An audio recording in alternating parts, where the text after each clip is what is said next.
L'invité de Béatrice Rulle ce matin pour évoquer la rentrée universitaire cette semaine. 6 minutes avec Yves Flukiger, le recteur de l'UNIJ. Bonjour Yves Flukiger. Bonjour. Recteur de l'UNIJ, j'ai envie de vous dire encore, effectivement, une petite prolongation de 6 mois, compte tenu de l'échec sur la désignation de mon successeur ou de ma successeur. C'est bien que vous n'avez pas le droit d'en parler. Ça va quand même un peu mieux à l'UNIJ. J'ai senti que c'était un petit peu tendu ces derniers mois. Non, écoutez, effectivement, là, on sait qu'il y a encore 5 candidates qui sont en lice, 3 femmes, ce qui est une très bonne nouvelle, 4 personnes de l'interne et 1 personne de l'externe. Donc je pense que cette fois-ci, on devrait pouvoir aboutir le processus. L'UNIJ qui fait partie des 50 meilleures universités au monde, selon le dernier classement de Shanghai, qui est le plus prestigieux.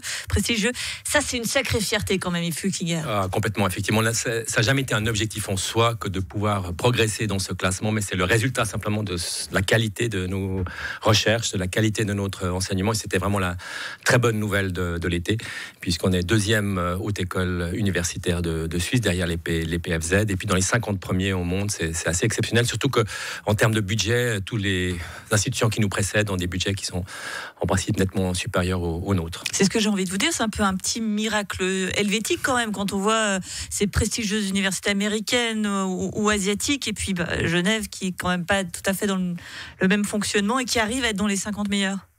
Oui, c'était vraiment le fait d'avoir pu aussi attirer depuis de nombreuses années des très bonnes chercheuses et des très bons chercheurs qui sont venus à Genève, parce que les conditions de travail sont bonnes, les infrastructures sont performantes, et malgré le fait que nous ne sommes toujours pas encore dans Horizon Europe, on arrive encore à attirer des très belles pointures au niveau de la science. Et l'objectif est évidemment pour nous aussi de pouvoir attirer des gens qui ensuite vont pouvoir rendre à la collectivité locale qui nous finance très, très généreusement, pour pouvoir créer des innovations, créer des startups. D'ailleurs, récemment, Amal Therapeutics a été désigné comme lauréat du prix de l'innovation au niveau genevois du canton de Genève. C'est quelque chose qui est vraiment sorti de l'Université de Genève, une startup de l'Université de Genève. Et c'est aussi une grande fierté de pouvoir rendre à la collectivité ce qu'elle nous a donné. C'est ce que je vais vous dire. L'UNIJ fait partie des 50 meilleures universités au monde, mais qui n'est toujours pas dans Horizon Europe. Or, nos très chers amis britanniques, eux, ont été réintégrés. On va dire les choses poliment, ça vous agace un peu quand même.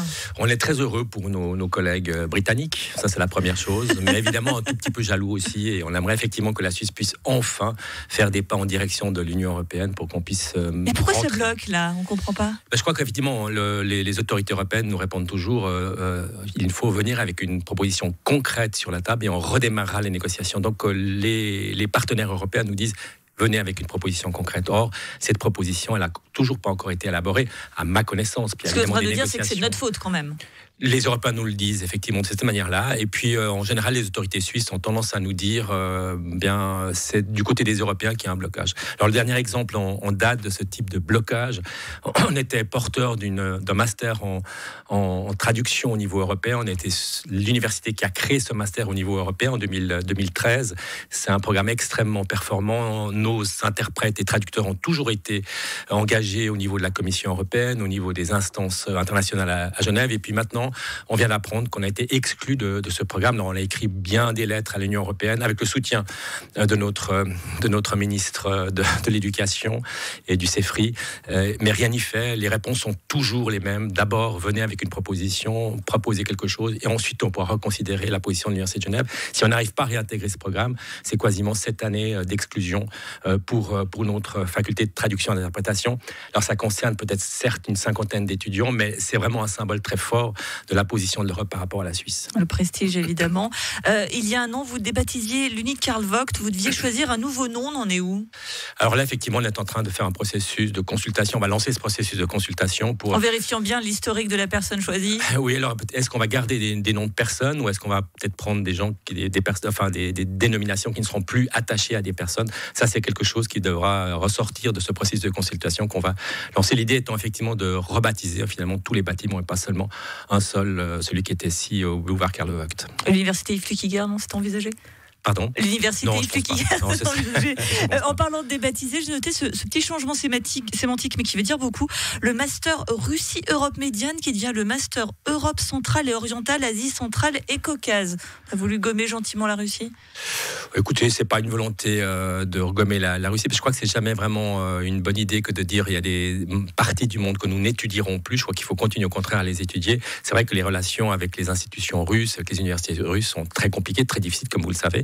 Mais l'idée de pouvoir toujours et encore étudier ce monde-ci, tout comme étudier le monde de la Chine, hein, c'est vraiment important que nous puissions former des étudiants qui sont ouverts sur le monde et qui essaient de comprendre aussi culturellement des parties du monde avec lesquelles on est en conflit.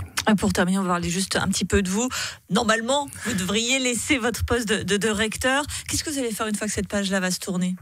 Écoutez, j'ai effectivement eu la proposition de devenir président des Académies suisses des sciences, et c'est un poste qui me permettra effectivement de faire de la politique scientifique, et c'est évidemment quelque chose une proposition à laquelle j'ai pas pu résister. Donc ce sera sans doute effectivement dans ce domaine-là que je vais continuer après la fin de mon rectorat, qui devrait être en principe le 31 mars 2024. Je dis en principe, peut-être que ça peut venir plus tôt, si effectivement la personne qui sera désignée par l'Assemblée de l'université, nommée par le Conseil d'État, désire peut-être prendre ses fonctions dès le 1er janvier 2024. Auquel cas je me retirerai avec plaisir et honneur. Et avec l'occasion d'écouter encore des matchs de hockey sur Radio Lac, on vous sait particulièrement friand de cela. Absolument. Un petit coucou à Sébastien Tellet. Merci beaucoup Yves Flukiger, et je vous dis pas l'année prochaine normalement. Peut-être la prochaine rentrée, qui sait, au mois de février. Eh bien nous verrons ça, merci à vous. Merci à vous.